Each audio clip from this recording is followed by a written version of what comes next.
Okay guys, here's a quick tutorial on how you hook up two wings together. As you see, I'm using my Super Mac ports right here, and my USB going to my computer, and I have these two Ethernet ports going, one to the computer and one other one going to the other wing. And I have all these are my outputs right here, and I'll show you why I'm doing that. So I have the XLRs coming on the outs. Sorry, I'm underneath the desk, so I'll move it a little slow.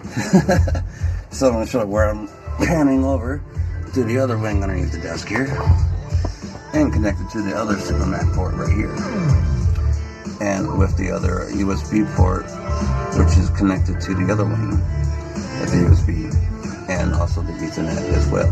So the USB is going to control your audio, and then your Ethernet, which is going to control all your commands, like your faders and all that stuff as well, coming from the other computer. So if you're splitting your DAW, your other faders could be over here as well, and you can control your faders on the other wing from the other wing, from wing 1, and control wing 2 with wing 1.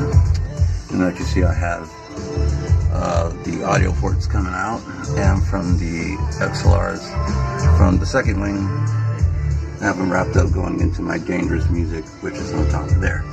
I'm going to do this all in one motion, go on top of the desk and try to show you. Excuse if you guys are motion sickness. Alright, so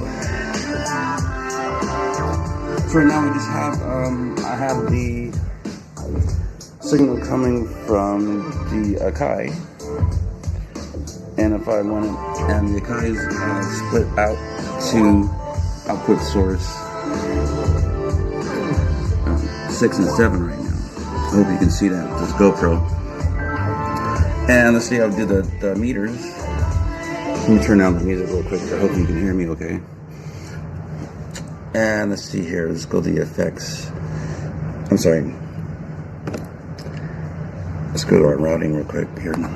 So I want to do the output routing to send to our super ports here.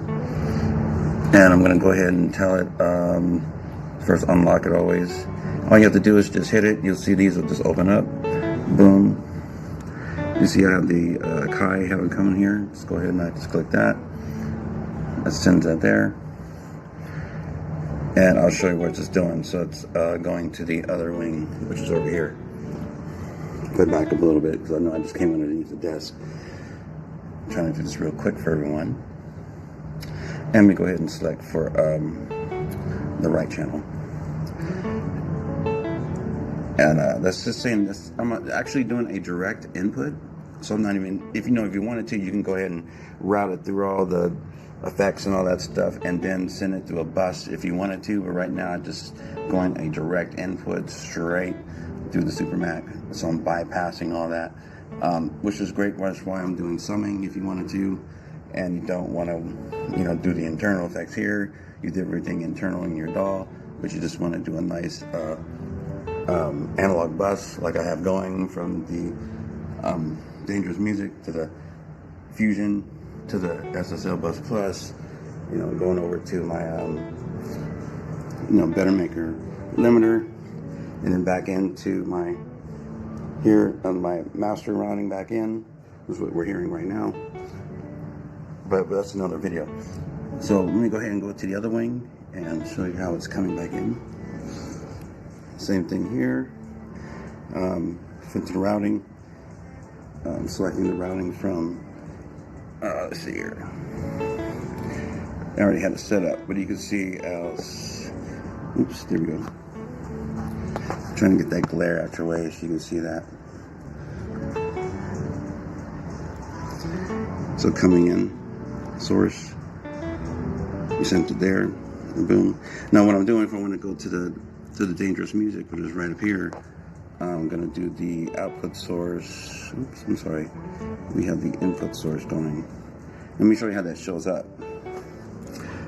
I didn't show you guys that on the other wing. But it actually shows you a picture of what device is connected. So it actually gives you a wing picture. So it already knows what's up, that you're going to hook up two of these. So they already know what's up going down. And the same when you look over here, it shows where you're sending it to the other wing. Alrighty, and same with the output ports I wanted to show you, going through the dangerous one before I shut this off. And we'll do a better version of this. So I just wanted to get this out real quick. When doing the output source, let it stay local. So I'm going to split 8 over here to my dangerous music to the second 9 through 16. And I'm sorry. It's been a long day, but 1 through 8 and then 9 through 16 on the second one, and the first one's 1 through 8. So that's where right now I have the Akai coming through here through 1 and 2. I'm sorry, 3 and 4, and I'm just sending it through 3 and 4 on the Bus Plus for the dangerous music. If you can see that. Try to keep the camera steady a little bit so you can see how that's routing. This is the input of the source for the output. I'm sending it to the local, which is going to the 3 and 4 over here. Just so if I wanted to do analog summing, I'm splitting it at 16 outs using the XLR outputs. 8 out on the first one, 8 out on the second one. Just different ways you could do hooking both of these up together. There's a lot more I can show you with hooking up two wings by Behringer, but that's another video. See you guys later.